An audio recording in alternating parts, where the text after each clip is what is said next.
கிரிக்ஸ் viewers உங்க எல்லாருக்கும் ஒரு பெரிய வணக்கம். இன்னைக்கான வீடியோ என்ன அப்படின்னு பாத்தீங்கன்னா mega action 2025 IPL mega action 2025 பத்தின ஒரு சூப்பர் டூப்பர் அப்டேட் வந்து பாத்தீங்க அப்படின்னா கிடைச்சிருக்கு. எஸ், அதை பத்தி நம்ம இந்த வீடியோல ரொம்ப தெளிவா பேசலாம். ஃபர்ஸ்ட்லி இந்த மெகா ஆக்ஷனோட டீடைல்ஸ் நான் என்னன்னு சொல்லிக்கிறேன். இந்த டீம் ஓனர்ஸ் எல்லாம் வந்து பாத்தீங்கன்னா மூணாவது முறையாக மறுபடியும் இந்த மாசம் 31ஆம் தேதி வந்து பாத்தீங்க அப்படின்னா பிசிசிஐயோட மும்பைல அந்த ஒரு இடம் இருக்கு, அங்க வந்து பாத்தீங்க அப்படின்னா ஒரு மீட்டிங் அட்டெண்ட் பண்ண போறாங்க. எஸ், இந்த வாட்டி ஃபைனல் மீட்டிங்கா இருக்க போகுது. ஆல்ரெடி இந்த நடந்து முடிஞ்ச 2 மீட்டிங்ல நிறைய வந்து பாத்தீங்கன்னா ஓனர் சைட்ல இருந்து சொல்லியிருக்காங்க.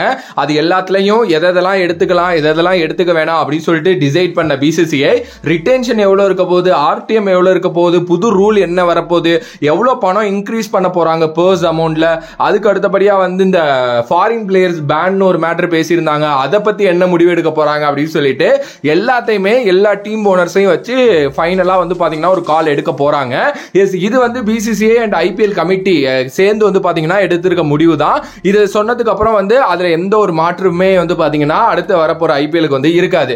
இது எல்லாமே நமக்கு தெரிஞ்ச விஷயம் தான். இப்ப புதுசா கிடைச்சிருக்க அப்டேட் என்ன அப்படிங்கறதையும் நான் சொல்லிடுறேன்.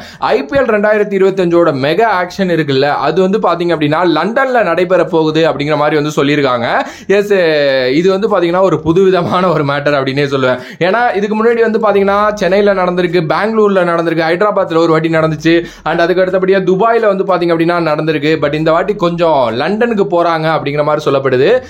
எதுக்கு, என்ன ப்ரோ, ஏன் ப்ரோ இங்கே நடத்தலாமே அப்படின்னா இது எல்லாமே ஒரு ரீசன் இல்லாம வந்து அவங்க பண்ண மாட்டாங்க. ஓகே, இது எல்லாமே வந்து பாத்தீங்கன்னா அவங்களோட அந்த பொருளாதார இதுக்கு ஏற்ற மாதிரி தான் வந்து பண்ணுவாங்க. மேபி ஏதாவது அதில் வந்து உள்ள அவங்களுக்கு தான் தெரியும் எதுக்கு போய் லண்டனில் நடத்த போகிறாங்க அப்படின்னு சொல்லிட்டு. ஸோ இது லண்டனில் நடக்கும் அப்படிங்கிற மாதிரி வந்து பார்த்தீங்கன்னா எக்ஸ்பெக்ட் பண்ணப்படுது. அட் த சேம் டைம் வந்து எப்போவுமே இந்த மெகா ஆக்ஷன் அப்படின்னு நடத்துகிறப்போ வந்து அது பிப்ரவரி ஜனவரிக்கு வந்து பார்த்தீங்கன்னா போயிடும். ஓகே, மினி ஆக்ஷன் அப்படின்னா நவம்பர் டிசம்பர்லாம் நம்ம பார்க்கலாம். பட் மெகா ஆக்ஷனுங்கிறப்போ ஃபெப்ரு ஆயிரும் அது. ஆனால் இந்த வாட்டி நவம்பர் ஆர் டிசம்பர்லேயே வந்து பார்த்தீங்க அப்படின்னா மெகா ஆக்ஷன் நடக்கும் அப்படின்னு சொல்கிறாங்க.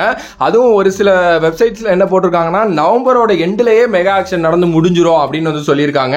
எஸ், இதுக்கான ரீசன் என்ன அப்படின்னா நெக்ஸ்ட் இயர்ல வந்து அந்த சாம்பியன்ஸ் டிராஃபி இருக்குல்ல, அது வந்து பாத்தீங்க அப்படின்னா நடக்க போகுது. இன்னும் ஒரு சில ஈவெண்ட்ஸ் அடுத்த வருஷம் வந்து இருக்கு. ஓகே, சோ அதனால நெக்ஸ்ட் இயர் ஃபுல் ஃபிளெஜ்டா வந்து பாத்தீங்க அப்படின்னா இந்த டிவி சேட்டலைட்டோட அந்த இதெல்லாம் வந்து இருக்கிறதுனால இந்த வருஷத்திலேயே அவங்க வந்து இதை நடத்திடலாங்கிற மாதிரி ரெக்வஸ்ட் பண்ணிருக்கிறதா ஒரு நியூஸ் வந்து ஒன்னு படிச்சேன். So November end or December or November மிட்ல கூட நடக்கிறதுக்கு நிறைய சான்சஸ் இருக்கு. அண்ட் ஒரு மெகா ஆக்ஷன் அப்படின்னா 2 நாள் நடக்கும். ஸோ 2 நாள் வந்து பாத்தீங்கன்னா இந்த ஈவென்ட் நடக்கும். அண்ட் எவ்வளோ இந்தியன் பிளேயர்ஸ் இதுல ரிஜிஸ்டர் பண்ண போறாங்க, எவ்வளோ பேர் ஷார்ட் லிஸ்ட் பண்ண போறாங்க. ஏன்னா எனக்கு ரொம்ப நல்லா ஞாபகம் இருக்கு, போன மெகா ஆக்ஷன்ல 1600 பேரை ஷார்ட் லிஸ்ட் பண்ணாங்கன்னு நினைக்கிறேன். அதுலேருந்து அதுக்கப்புறம் வந்து லைக் டீம் ஓனர்ஸ் ஒரு சில பேரை ஷார்ட் லிஸ்ட் பண்ணுவாங்க, அவங்க தான் ஃபைனல் காலுக்கு வருவாங்க. இது மாதிரி நிறைய அப்டேட்ஸ் இதுக்கப்புறம் தொடர்ந்து நம்ம கொடுத்துக்கிட்டே இருக்க போறோம். உங்களோட கருத்து இதை பத்தி என்ன அப்படின்னு சொல்லிட்டு மறக்காம கமெண்ட் பாக்ஸ்ல கமெண்ட் பண்ணுங்க. அண்ட் எத்தனை பேரை ரீடைன் பண்ணா, எத்தனை ஆர்டிஎம் கொடுத்தா உங்களுக்கு ஓகே அப்படிங்கறதையும் கமெண்ட் பண்ணுங்க. வேற ஒரு வீடியோல வேற ஒரு கான்செப்ட்ல சந்திக்கிறேன். நன்றி, bye bye, love you all, stay safe மக்களே, லவ் யூ ஆல்.